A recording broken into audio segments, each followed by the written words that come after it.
One of my first tasks when I assumed my role at the Children's Services Council was to work with Anna Valderas with the Girls Coordinating Council, and I have been working closely with Anna since I started, and I am so excited to invite our council member, Anna Valderas, to the stage.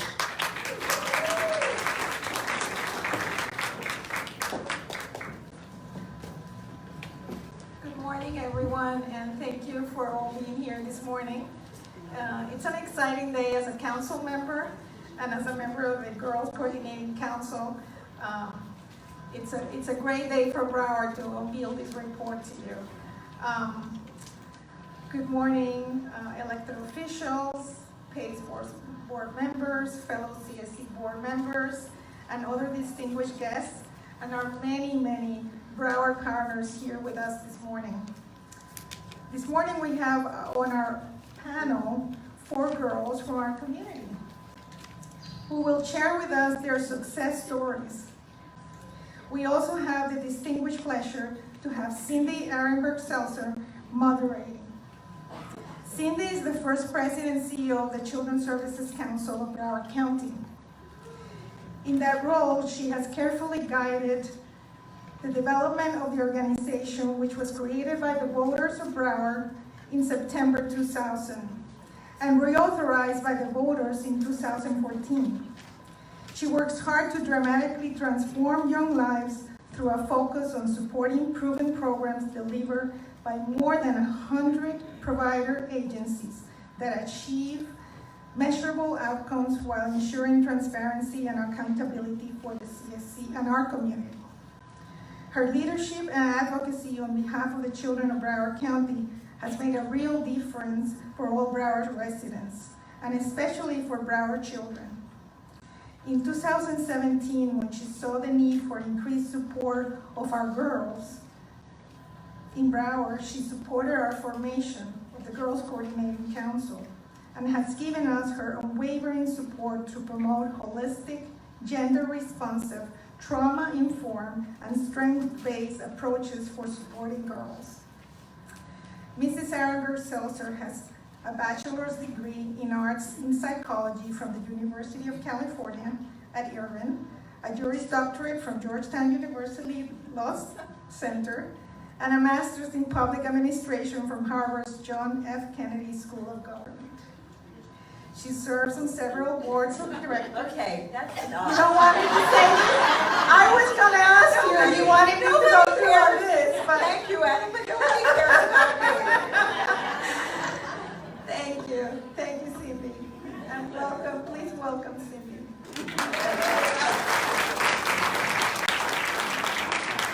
That was a really kind introduction, but so not necessary. I just happen to have the best job of the day, getting to sit with these young ladies and helping them talk a little bit about their experience. The only thing I want to add is, you know, amazing things happen when you give really smart people the opportunity to explore their wisdom. And one of the things that I tell every staff person when they start at CSC is we only hire the best and the brightest, and all I ask of you is that you bring your brain to work every day. And I have to say that in Keisha, I hope you've seen that that is happening every day. She brings that brain, that passion, and commitment to the work at the Children's Services Council, and she is supported by an amazing, amazing staff at CSC.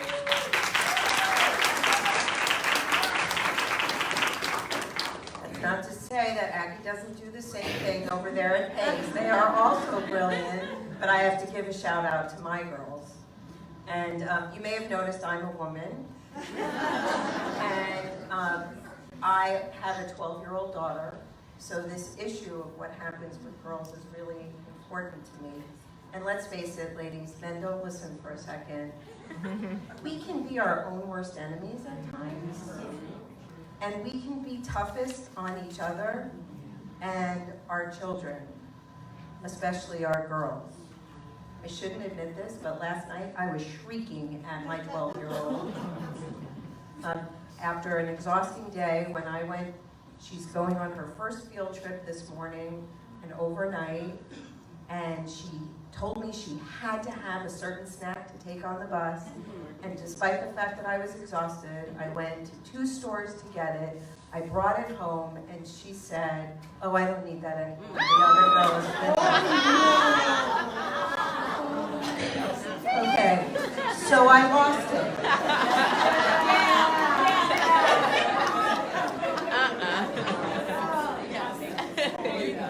But I did have the wherewithal, after shrieking at her, to come back and apologize. And we do have to remember that sometimes we lose our tempers. Sometimes we can be tough. But we have to remember to take a breath, to look at our young people and know, and let them know that no matter what, we do love them, we support them. And if you have a mom who's a little bit more of a shrieker or a hitter than I am, there are many other women who will support you and love you and help show you a better path forward. And many of them are here today, and there will be many more in your life to come. So with that, that's enough from me, because really the stars of the show are here next to me. And we are lucky enough to have with us Jada, Sabrina, Caroline, and Matt's on the big screen. And they're going to start by telling you a little bit of their story and why it is that they were featured in the Girls Report. So we're going to start with Jada.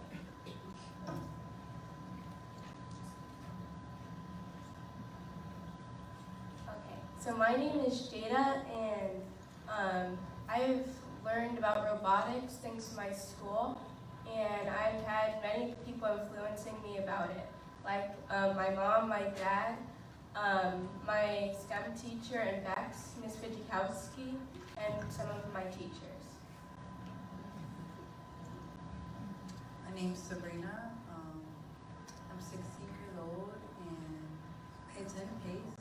I've been there for about 3 years now, on and off, and I want to go to school for social work.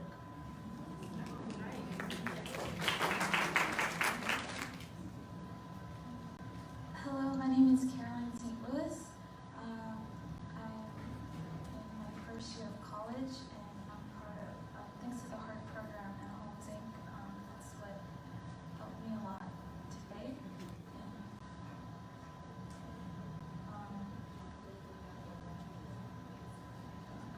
I had a whole speech set up, but everyone had a short introduction.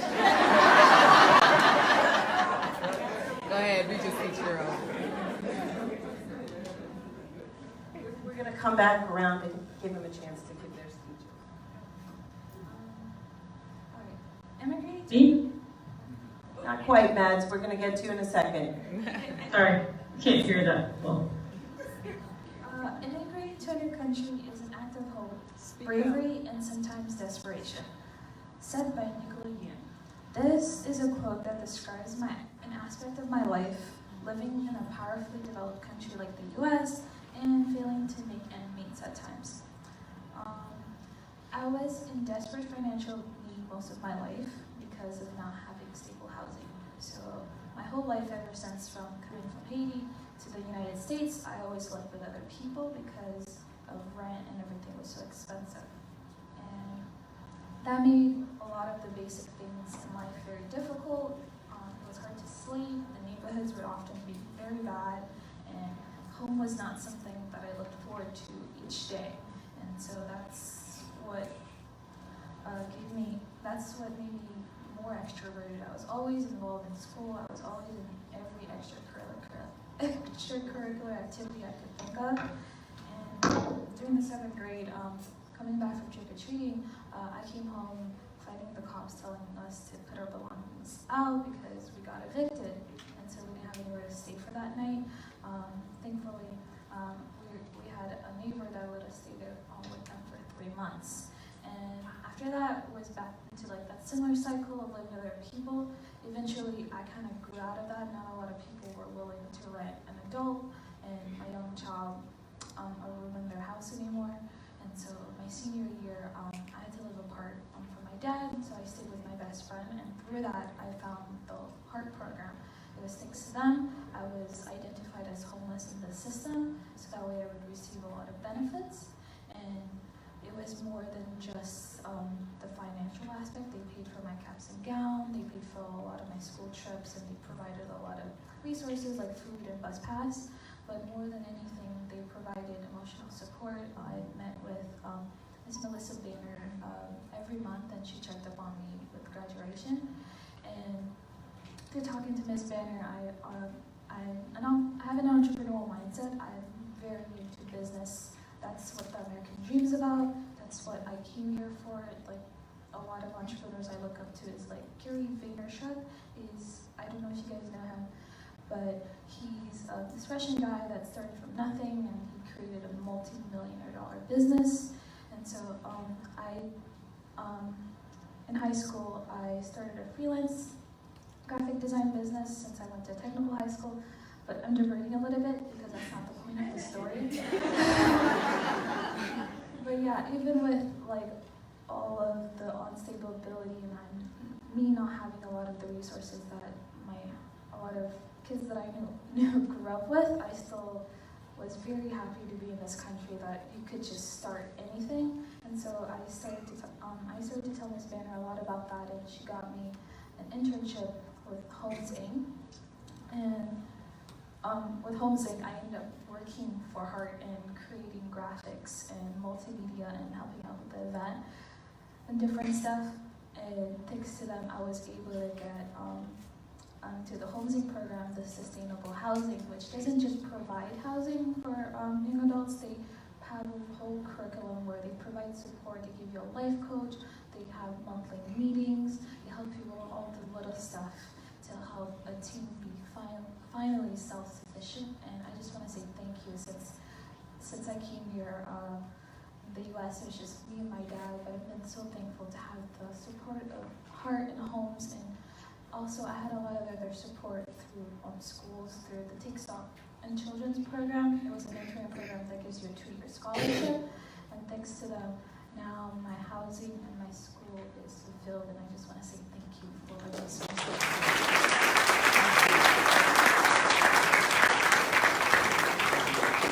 Thank you. Mads? Yeah, hi. My name is Mads. I went to McNabb Elementary and then Crystal Lake Middle, and I graduated from Pompano Beach High School. I am here because I helped set up a summit through the Gay Straight Alliances of Broward County. And I was on a panel that I created about being LGBT and being a person of color. And yeah, it was a hit, and it was really helpful for me to talk about my experiences and hear my experiences echoed in the other people that came. I graduated from Pompano Beach High School last May, and now I am a first year at Olin College of Engineering.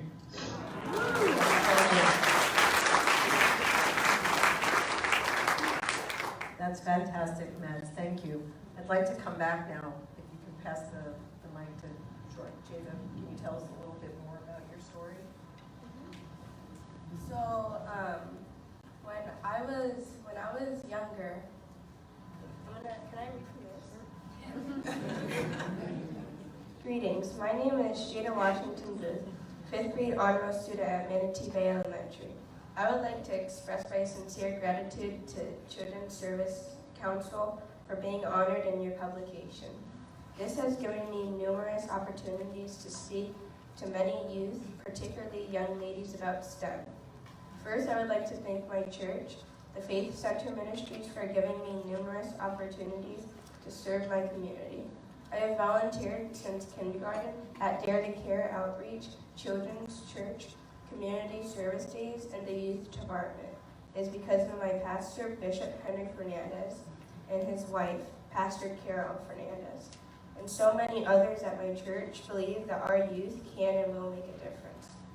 Most notably, as a student in the 6th largest district in America, the school board of Broward County has given me many opportunities in the field of STEM.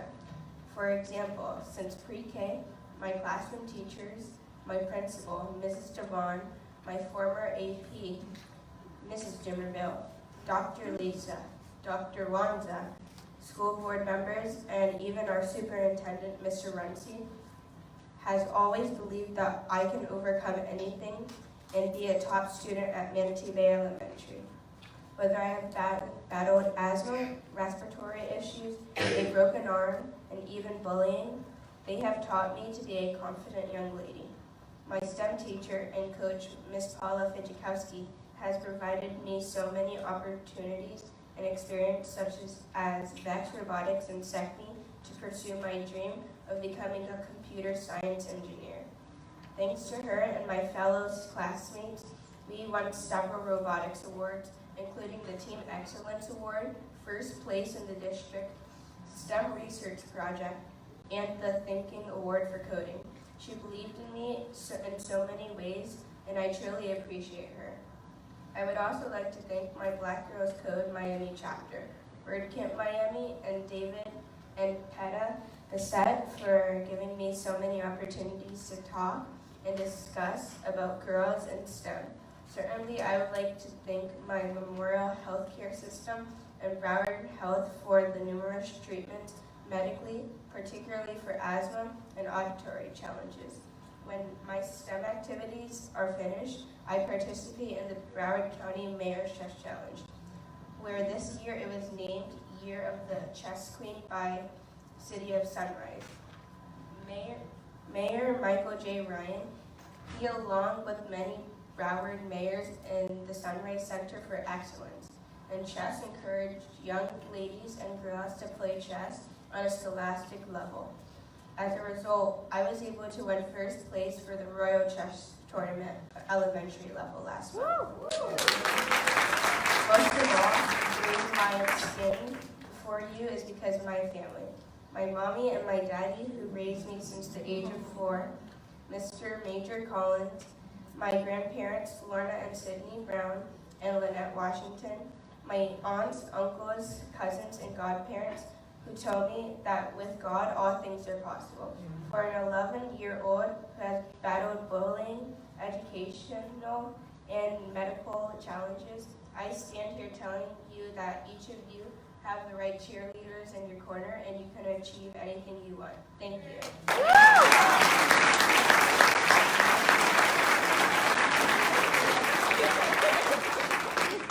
Hi guys. So, looks like everybody has a speech, and I don't have one. So, I'll just go for my heart. I've never been good in school. I've always found that skipping school or hanging with friends was a lot of fun. More fun, I should say.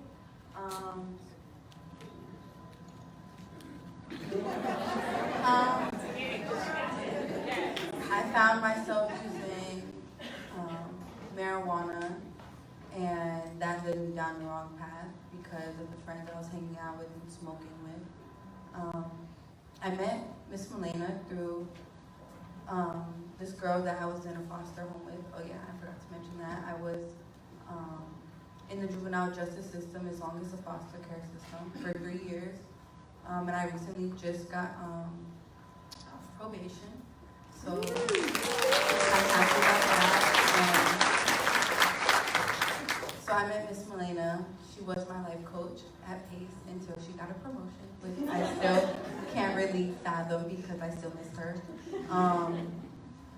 But yeah, I met her and my life did a 180. I can't say 360 because then I'd be right back where I started. So because of Pace, not just Miss Milena, but the whole reach side and academic side, I would like to give a shout out because you guys did change my life and for the better.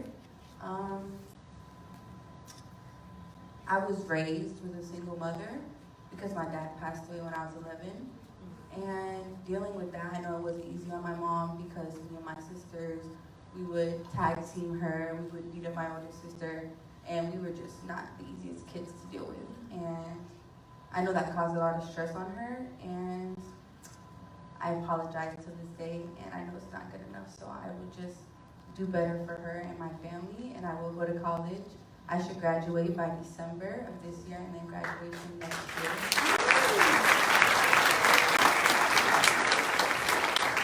And I'm a newly member of the Girls Coordination Council. So I'm excited about that.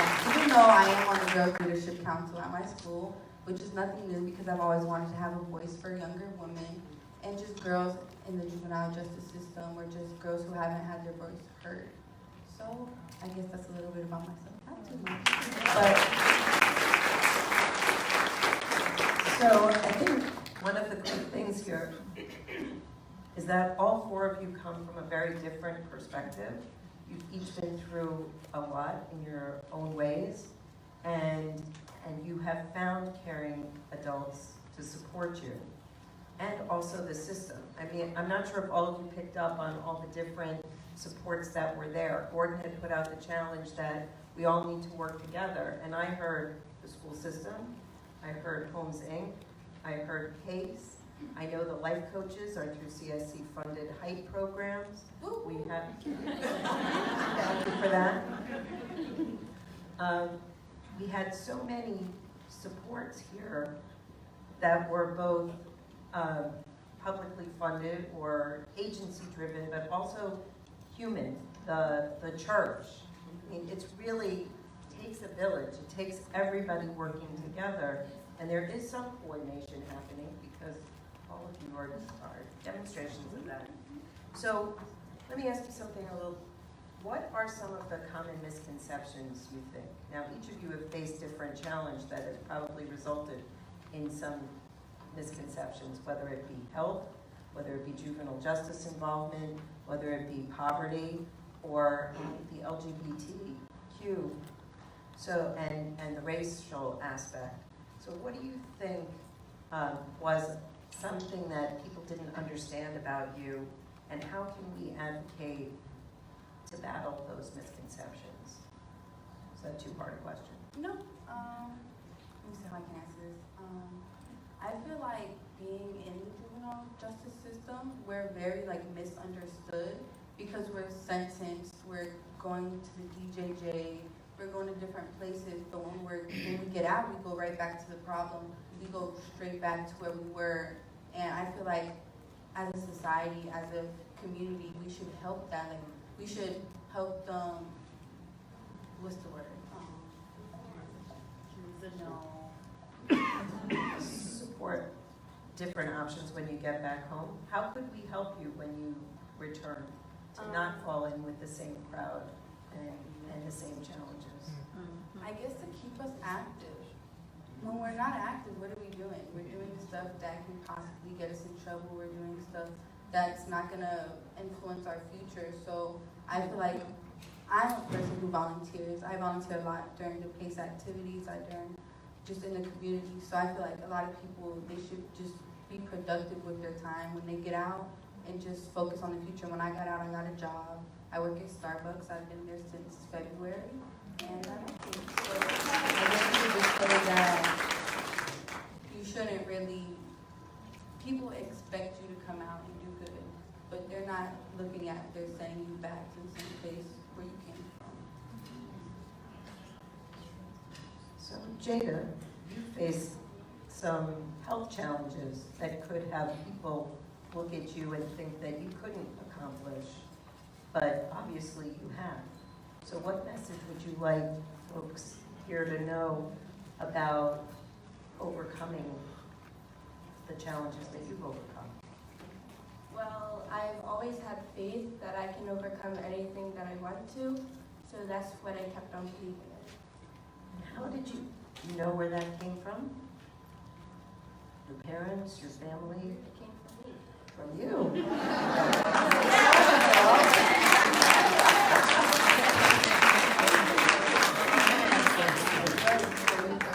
So you dug deep and you found that inside you, that you knew that you could do whatever you want, whatever you set your mind to. My family has also told me that, but I thought that. All right, that's good. So you've already been an advocate for yourself. You told your family, I can do this. I got it. That's awesome. Caroline, what would you say as an immigrant to this country that you would want people to know about immigrants? Today, that's kind of a hot topic and not always as valued as it should be. So what would your message be? That one it's a tough one.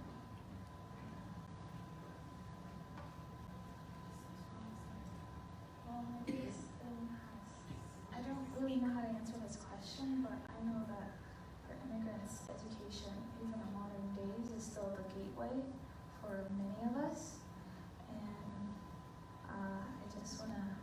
I just wanna say that I'm thankful to be in a county where there's a lot of resources to get education, to finish your degree, and I know, I said it a little hard, but maybe that as an immigrant, you have a lot to contribute to this country.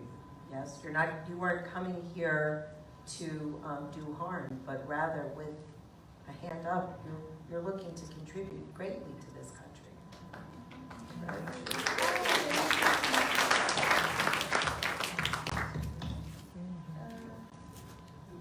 That's a tough political question. All right, I won't let you step into politics. I did.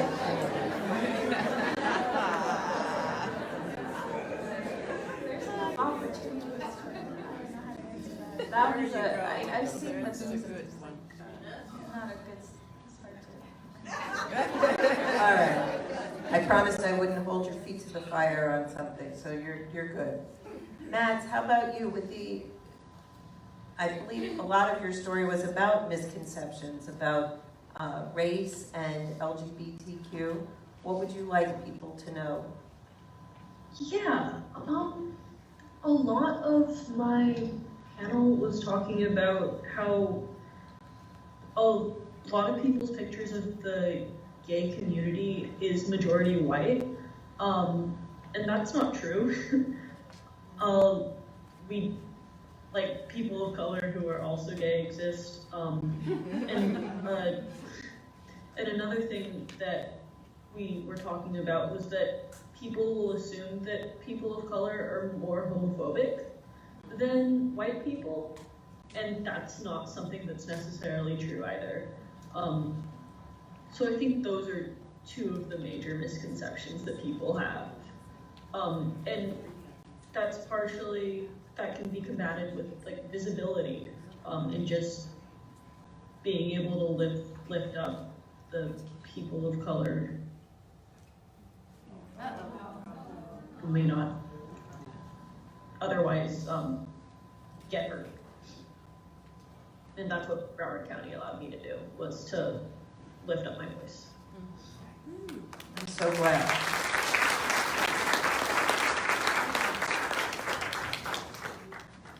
Okay, I'll have to do this through the microphone because I'm not sure. I know schedule-wise at 10:30, this session is supposed to go till 10:30, and then there's Q&A.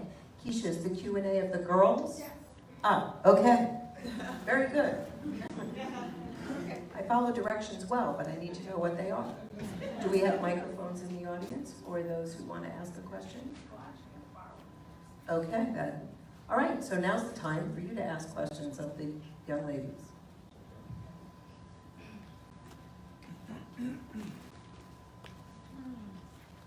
Hi, girls. It's hard to sit here and keep my composure. However, I don't recall your name on the end. Caroline. I thought you spoke so well and so nice. What a newsworthy story for today's Sun Sentinel. I thought I heard you say you came here softly for the opportunities that you have gained. Is that true? I think you probably could expound on that so much more. because we are talking about immigration right now in the news. And I think, when I think of all the people who are trying to get here like yourself and are struggling, you could preach to the choir and tell them what a track you've made to get here and become so successful in your life. So it is the amazing opportunities that the United States of America offers its citizens. Thank you for being here. And thank you for all you're trying to achieve and what you've accomplished at this time in your life. Well done.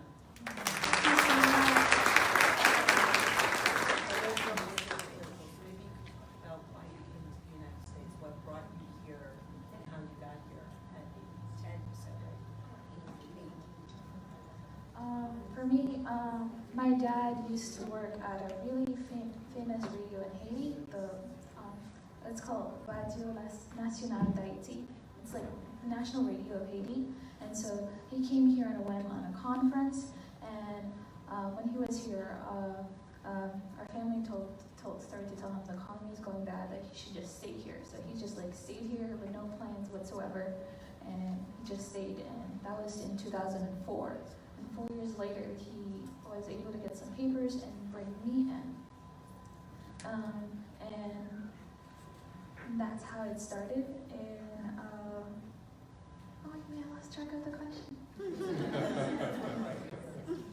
Yeah, that's what brought me here. And I came here at a very young age, and 2 years later, that's when the biggest earthquake in Haiti happened, and it destroyed. None of my family got hurt back then, but we lost a lot of resources. There was a lot of casualties, and then again, the economy kept going bad and so worse, and price inflated.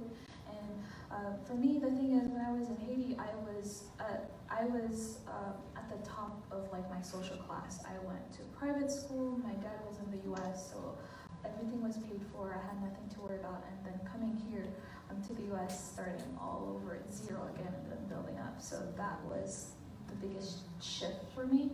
And also not having any family here. Back in Haiti, I had all my family, so even if things weren't as good, there was always someone, especially as a girl living with your dad, there was a lot of things I didn't know how to do or learn how to do growing up compared to my family without. And also another big thing was a couple years after I came to the U.S., Haiti got really bad that my mom moved into the DR economy, and there's a lot of tensions with that too, about immigrants from Haiti going to the DR and taking jobs. So there was also that social tensions that doesn't really exist as much in the U.S., even though like immigrants are talked about, but it's not as bad as comparing to the DR. And so that has been my experience. Yeah. That's a lot on such small shoulders. Another question from the audience? No? We got an extra mic, so.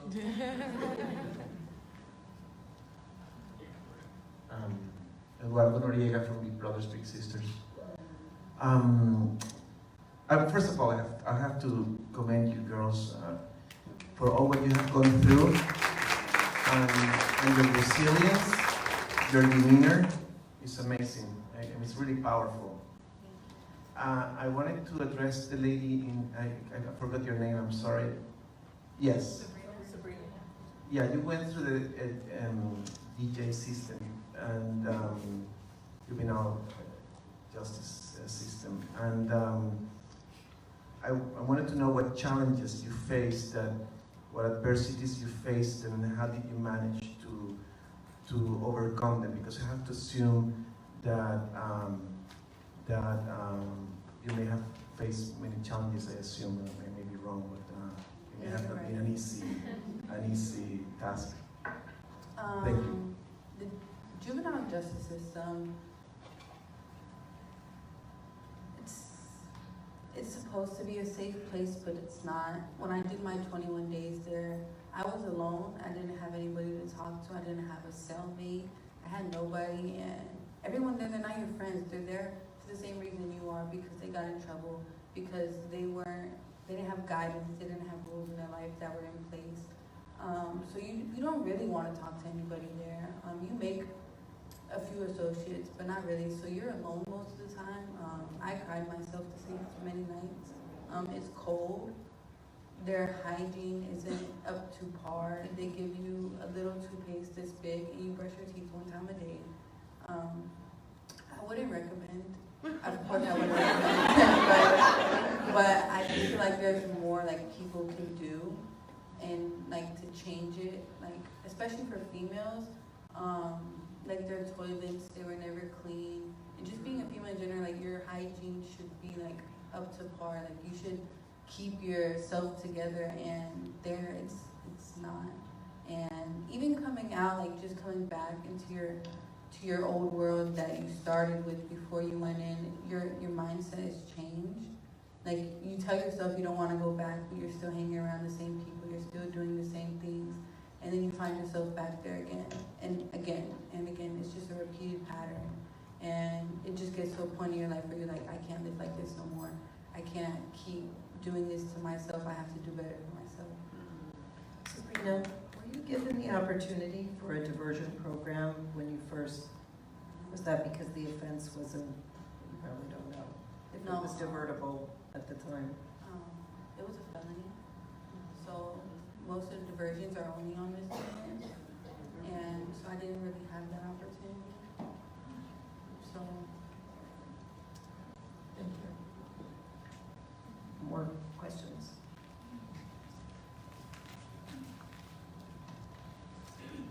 Hi, Sabrina. hi. Once again, I want to applaud you on your resilience. Mike's not on. Sorry.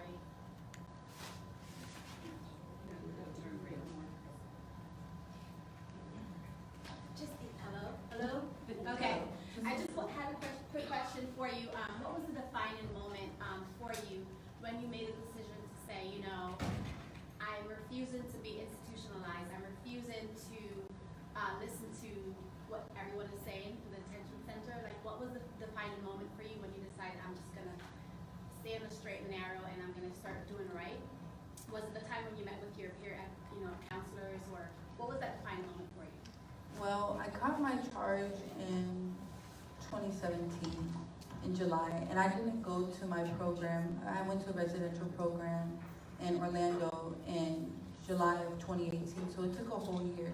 So I was out the whole year just going to court every month to find somewhere to go, and then they finally sent me to Devereaux in Orlando, and there I stayed there for 5 months. I got out December 18th, 2018, and being there, like, you don't have a phone, but you have your own clothes, you bring your own hygiene stuff, you have visitations, you can go home on the weekend, but you have to earn it. Just being there, like, knowing you don't have freedom the way you wish you had it, even though you kind of still have it. Like, you can wear your own clothes, you're not wearing a jumpsuit or using the little toothbrushes, like, you have your own stuff. So just being there and being so far from my family, it just made me like, I don't want to go through this. My mom driving to Orlando every weekend, there and back, to drop me off, drive back home. It just made me like, I can't put that on my family because that's not really her problem. I'm her child. But what I do shouldn't benefit her or in any way stress her out. So just being there and being so far from my family, it just made me realize I can't do this. Like, I just didn't want to do it no more. And I got out and I started going to school. And then I got a job through my school. So I think pays for that too.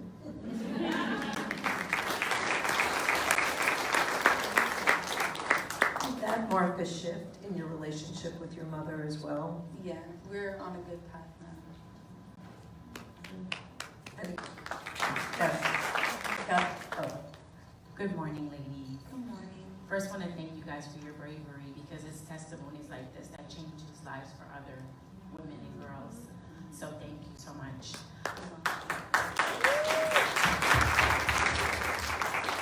So my question is, if another young lady has the opportunity to see you guys on this panel this morning, what one piece of advice would you give them?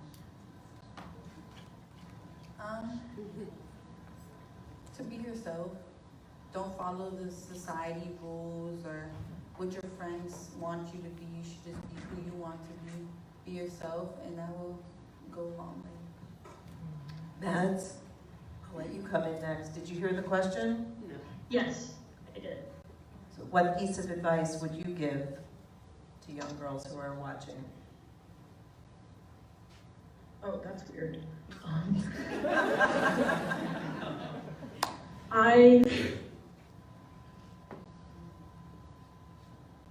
To stand up for yourself, and know that there is an adult at your school who will have your back, because there wasn't mine, and I was able to stand up for myself when there was something homophobic being said around me. Yeah. Good advice. Look for that caring adult.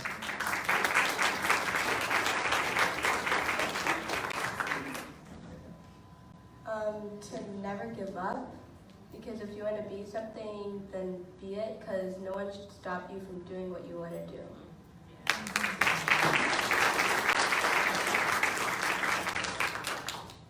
My advice is to never stop learning. There's so much endless resources out there, and the internet is just the best thing that ever happens to look up those resources. When used wisely. Yeah, so use wisely.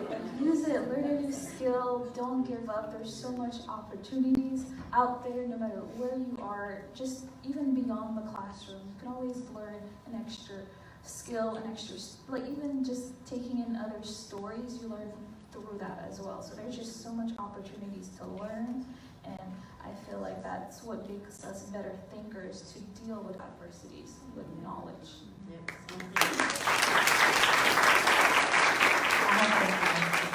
Okay, I think there were 2 more questions, and then, one back there, and then Kathy. Hi, ladies. Hello.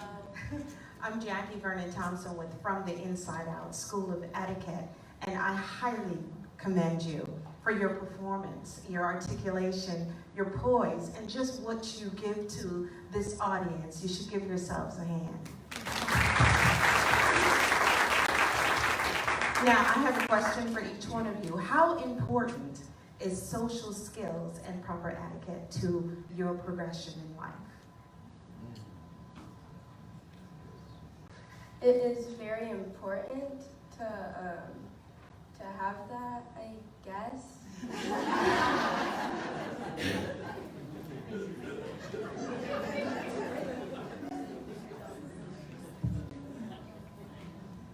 Well, for me, recently I realized that's extremely important in the business world, and as well as to communicate as individuals. I've been reading a lot of books about it, like Dale Carnegie's books on how to win friends and influence, and I learned it's not what you say, but how you say it, especially through the Homesing program. I have a roommate, and sometimes we don't always meet eye to eye, but things need to get done, so it's not exactly how you say, like, oh, you have to, you can't just blame someone. You can't just point all the blame at the other person. You have to look at within yourselves and realize, like, how would you feel if someone told you to do that? Would you end up listening to them? And so that's the most important thing I learned.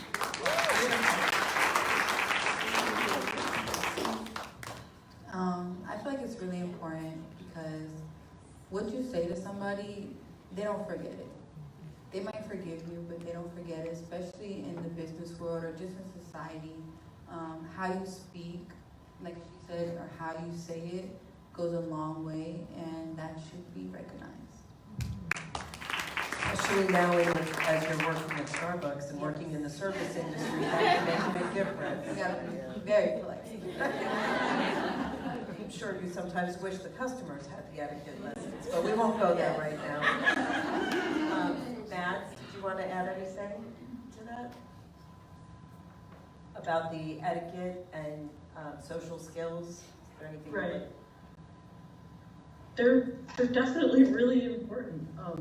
There's a reason that they're called skills. Out of the mouths of babes. I think being well-spoken was a great asset to me when I was on the panel. It's part of the reason that I got into this school, because part of the application process is an interview with people who are evaluating. And I think definitely that teachers that I had at Broward County, through projects and written papers and presentations, definitely helped my ability to articulate myself. Excellent. I would definitely love to give each one of these young ladies a complimentary etiquette class. Okay, I was told we're going to extend this because of the importance, and I couldn't agree more. So are you girls okay? All right, so we have a few more questions. Yes, sir. I don't have a question, but as a father, I want to say I'm very proud of you, especially my daughter, and the young man up there. I'm sorry, young lady. Oh, Dad.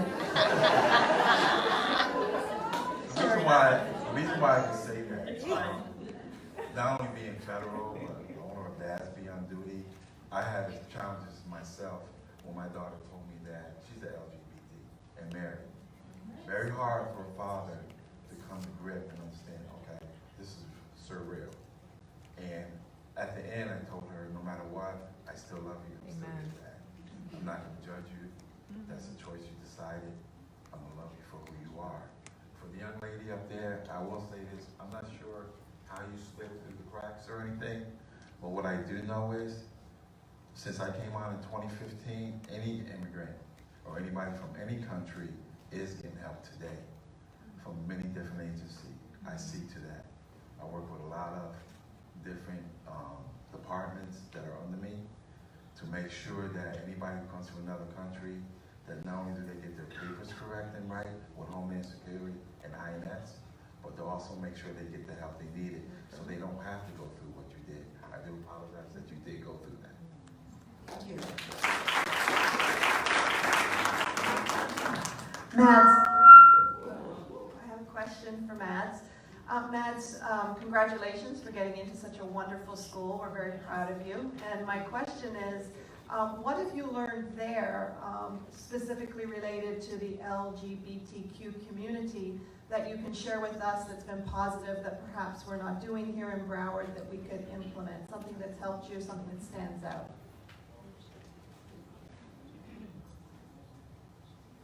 I think something that my school has been doing pretty well is being open and supportive of the LGBT faculty that we have. And that's something that meant a lot to me when I was back at Pompano, is because I found a hope in the older LGBT adults that were still on the faculty at Pompano Beach High, and they meant a lot to me, and they still do mean a lot to me if they see this. LGBT students.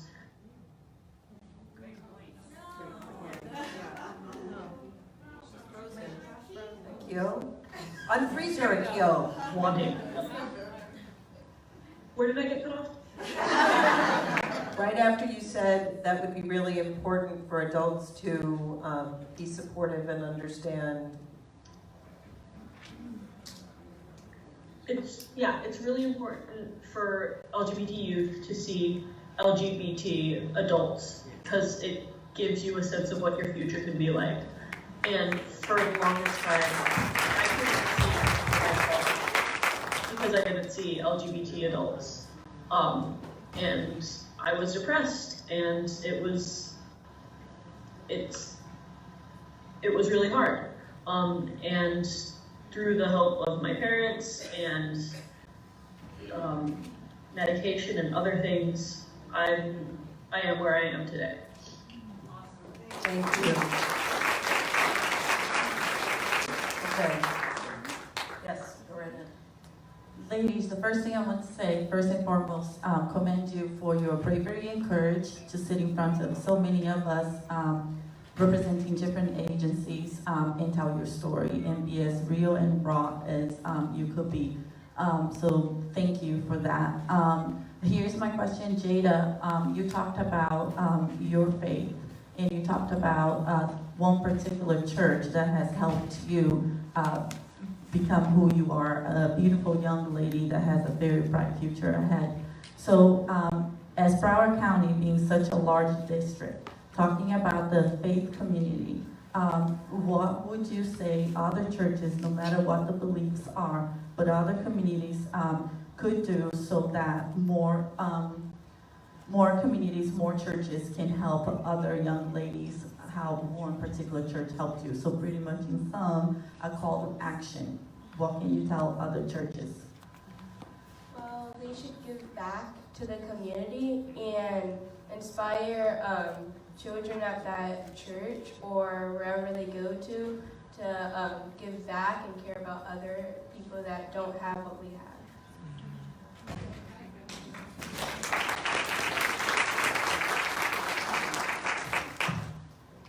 And our last question from our dear CSC member and school board member, Robin Bartleman. Hi ladies, I just want to thank each and every one of you for sharing your stories, your inspiration, and you're brave. I'm gonna just let everyone know, because a lot of you are nonprofits in here and providers and have organizations that need web pages and different social media.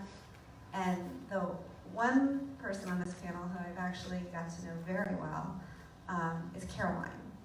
And Caroline, her story, when I think about it, you just can't even imagine what she went through. Imagine being homeless, and look at her now.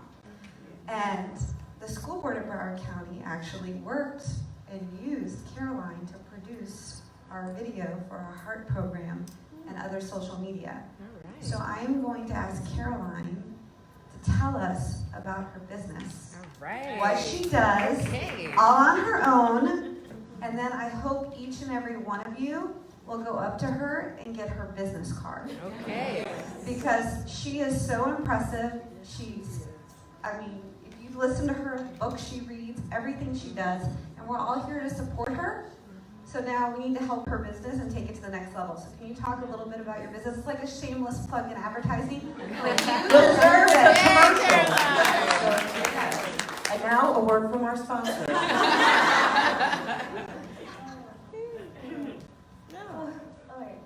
My name is Caroline St. Louis.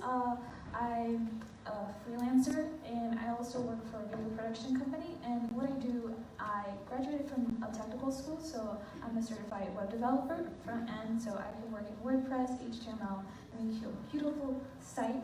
And also, I have 4 years of experience in graphic design. I went to Magnet High School where I learned the more design, the principles, and then when I went to technical school, I brought the technical side together. So I'm extremely experienced in design, and that's what got me hired at the production company, not because I'm first an editor, I'm first a designer. I love solving problems visually with shapes and Photoshop. I'm certified Adobe Photoshop, Adobe Premiere, a lot of Adobe Premiere Suite, and that's what I do. And I have a big passion for design and animation, so I'm a motion graphics designer. So my strong... All right, Keisha, you got her contact.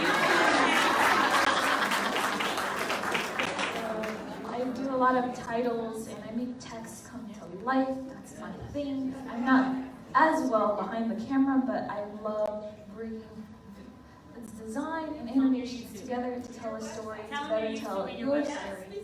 What's your website? How can they reach you? My website, right now, not all my projects is done, but I linked my old portfolio in my site. It's carrietube.com. Spell that? CARRITUBE.com. And also on there you'll find a blog, because my passion project is, I talk about tech on the internet. I really am passionate about technology, and I talk about like different cheaper options for other artists like me to get into the field. And I'm starting a series to help other designers get their foot in the door, because at first I discovered design by accident in high school, but design is marketing me visually, and I fell in love with it, and I combined it with my passion for animation. So So ladies, I have to thank you again for your candor, for your courage, for giving us hope in the next generation. You girls are amazing. You've already started doing amazing things, but I can't wait to follow your progress as you continue to grow and blossom. Thank you so much.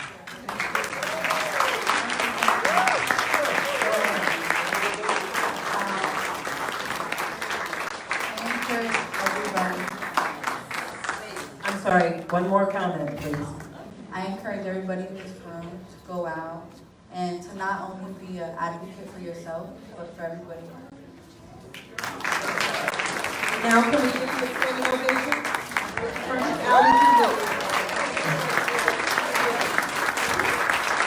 Thank you so much. We need about 5 more minutes of your time. Don't all rush out just yet. Just 5 more minutes as we wrap up. Matt, thank you for joining us. So we have a couple housekeeping things to do. Whose phone is this? You handed it to me to help. Rose, your phone? Wow, so they were amazing. It is not easy to get up here and tell your story and speak from your heart like that. Let's give them one more round of applause.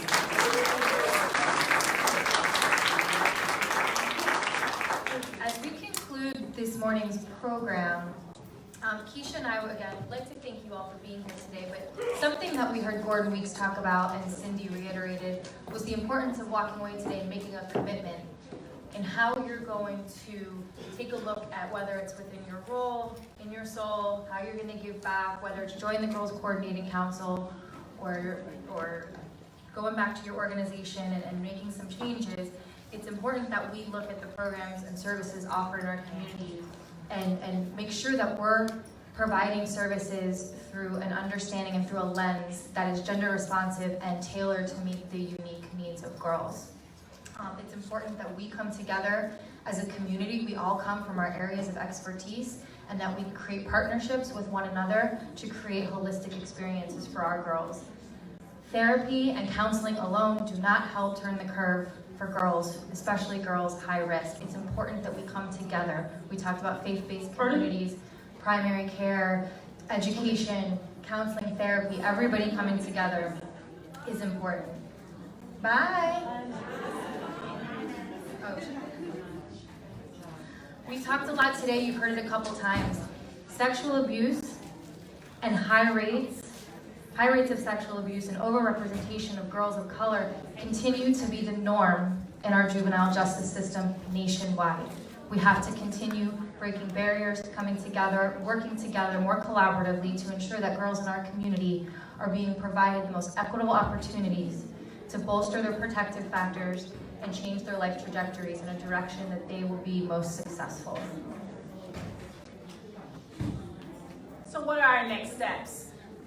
And so I cannot reiterate anymore. We want to invite you all to join the Girls Coordinating Council to work with us as we work towards creating community conditions that are supportive for our girls and young women in Broward County. We also have been working extremely hard since we started to incorporate the girls' voice in the work that we're doing. We wanted to make sure that girls were sitting at the table as we were making decisions about them. And so we now currently have 3 girls who joined the GCC, and we encourage you to invite other girls to join us along this work. We will be hosting, hopefully, a 2020 Status of Girls Symposium. So we invite you to come alongside us and work as we create a symposium like no other that has at the center of it our girls and young women in Broward County.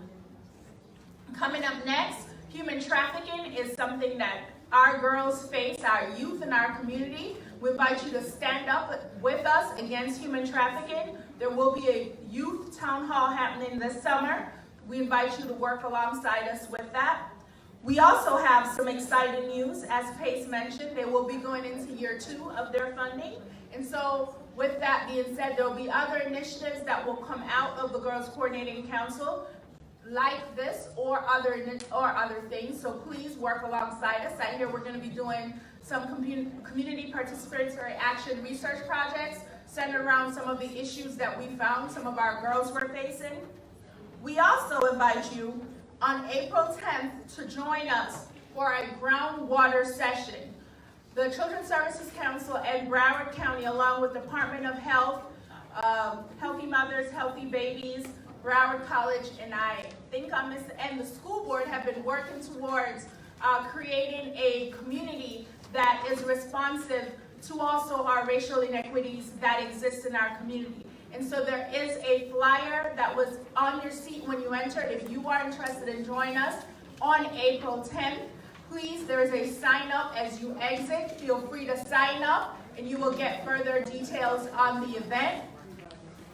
ArtServe, who hosted us today, has an exhibit in the back that we invite you to also go look at while you take your pictures and connect as we close out. And again, we'd like to thank you all for coming this morning, and we greatly appreciate the time you spent with us this morning. Enjoy the rest of the day. Thank you.